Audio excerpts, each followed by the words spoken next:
Hello dear friends, panic attacks.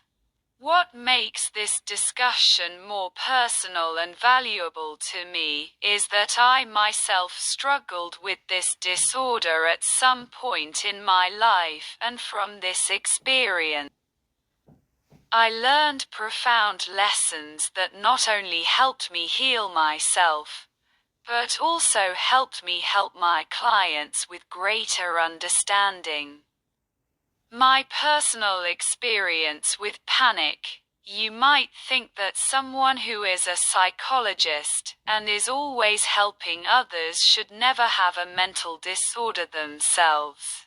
But that is not the case. 6 years ago, when my life was going through one of its most difficult periods, I experienced panic attacks for the first time. These attacks began suddenly and unpredictably and affected my daily life.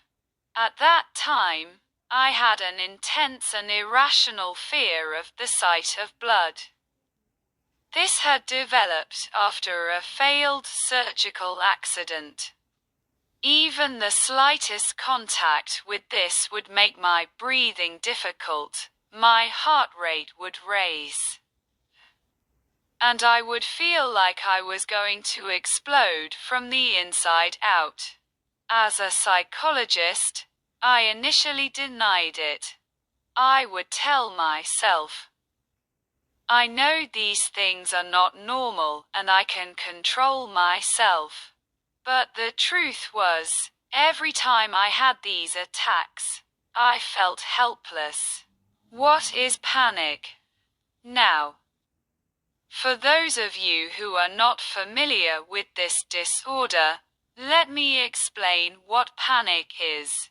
A panic attack is a sudden, intense feeling of danger, even when there is no real danger in the environment. Our bodies go into fight or flight mode. Normally, this response helps us escape from real danger. But in panic attacks, this response becomes overactive, putting our bodies on high alert even when it doesn't need to be.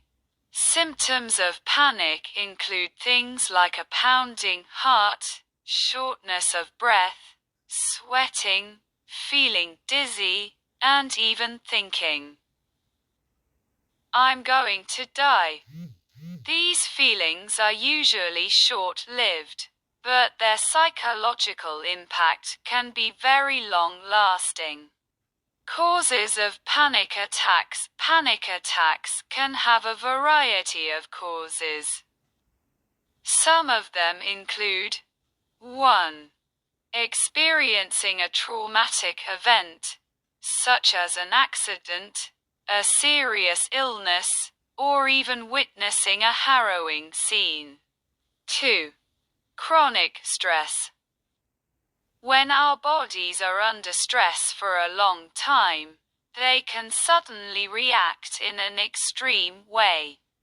Challenges in my life during panic attacks. At the time I had my panic attack, my life was very complicated and difficult. My daughter had been born 5 years ago. In addition to being a father, I also played the role of supporting my wife, who needed special care due to her illness. We lived in a strange city, where we had no friends or acquaintances. All these pressures caused one thought to constantly occupy my mind. What will happen to my family if I die? Can my daughter live without me? Have I fulfilled my fatherly duties properly?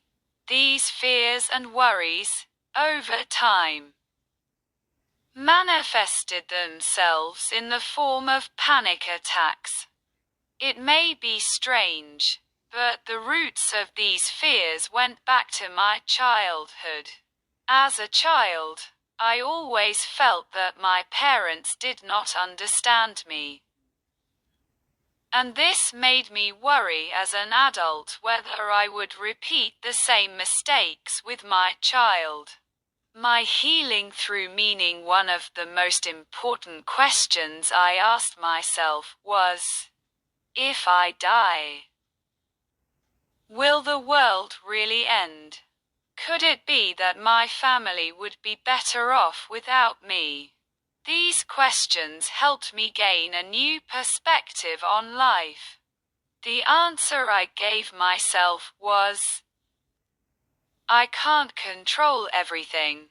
If something is going to happen, I have to accept it. But at the same time, I will do my best to be the best I can. This perspective was a kind of liberation. Instead of endlessly fighting my fears, I learned to accept them and live with them, and to create bigger and better meanings.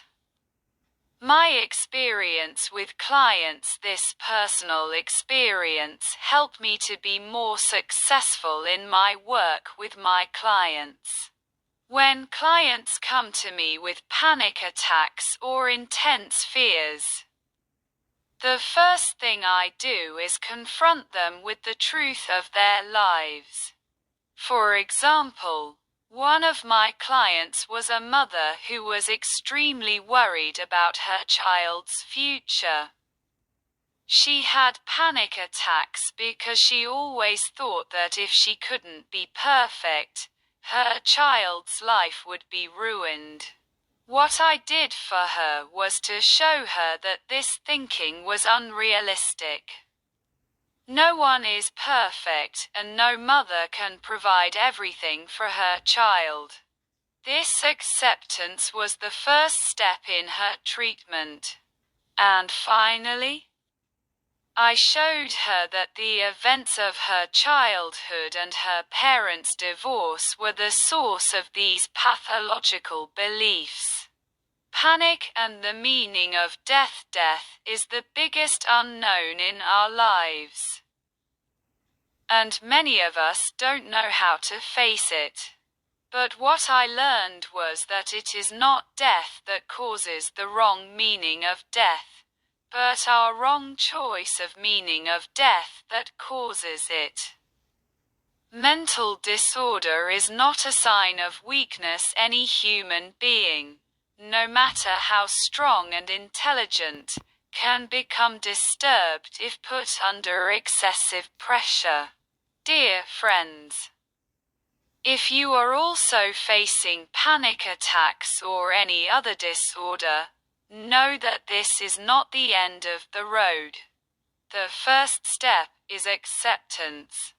The second step is finding meaning. And the third step is trying to change the meaning in the end. I thank you, dear friends, for watching my video, and please subscribe to my channel Effective Psychotherapy and share your opinions and experiences with me. Goodbye.